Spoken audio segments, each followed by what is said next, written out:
Hello, and welcome to Peter's Studio.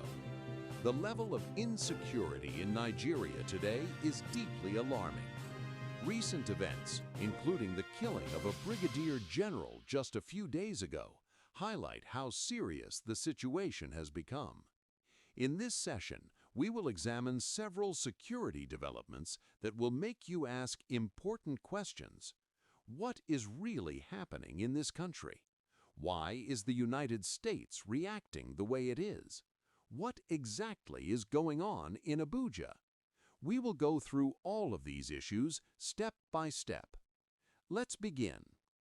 According to reports from several news platforms, the United States has authorized some embassy staff and their families to leave Nigeria due to worsening security conditions. This decision follows recent deadly attacks during the Easter period and growing concerns about terrorist activities across the country. This is not the first time such reports have surfaced in international media. In addition, Daily Trust reported that the United States canceled visa appointments after ordering some staff to leave Abuja. This raises serious questions. What are they seeing that we may not be seeing? When it comes to intelligence gathering, the U.S. is highly advanced, so their actions should not be taken lightly.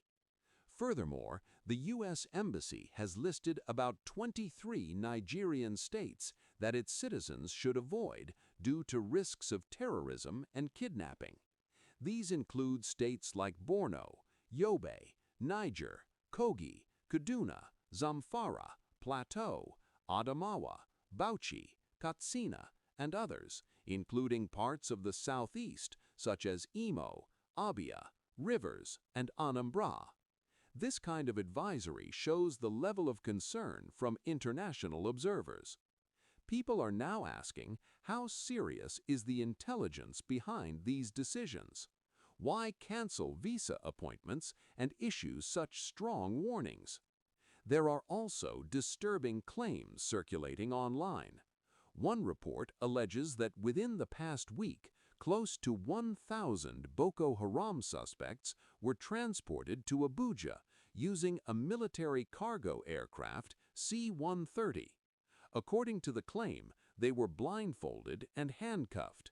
However, there is no verified official explanation for this movement.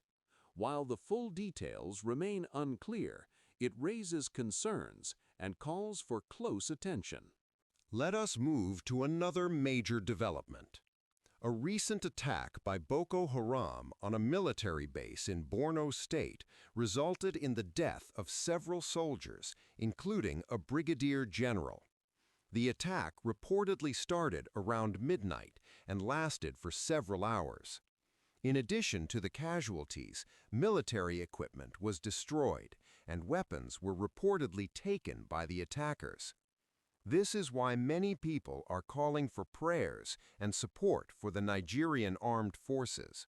The situation on the front lines appears extremely difficult, and the sacrifices being made by soldiers are significant.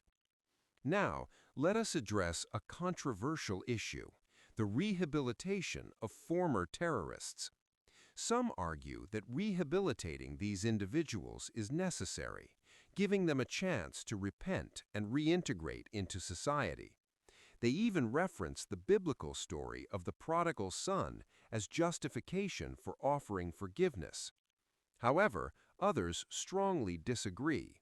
They believe that such policies may send the wrong message, that there are no serious consequences for terrorism. This could reduce fear of punishment and even encourage new recruits to join, believing they can later surrender and be forgiven. There are also concerns about inconsistency. If terrorists are being rehabilitated, why not extend the same approach to other criminals, like armed robbers or kidnappers? This creates questions about fairness and justice. From a strategic perspective, mixed messaging can be dangerous. On one hand, the government is fighting terrorism militarily. On the other, it is offering reintegration. This may create confusion and weaken the perception of strength. Some analysts also argue that such policies could be interpreted by terrorist groups as a sign of weakness, boosting their confidence and morale. Another troubling aspect is intelligence gaps. Reports and testimonies suggest that some terrorist camps, such as those in Sambisa Forest, may be more organized than previously thought, with access to basic facilities. If this is true, it raises further questions about surveillance and response strategies. All of these issues point to a broader concern: the effectiveness of governance. Security is the primary responsibility of any government. Without safety, there can be no economic growth, no investment, and no stability. When investors hear about insecurity, they hesitate to invest. This leads to reduced economic activity and increased poverty. As it stands, millions of Nigerians are already living in extreme poverty, and insecurity only worsens the situation. In conclusion, everything is interconnected: security, governance, the economy, and public trust. If one fails, the others are affected.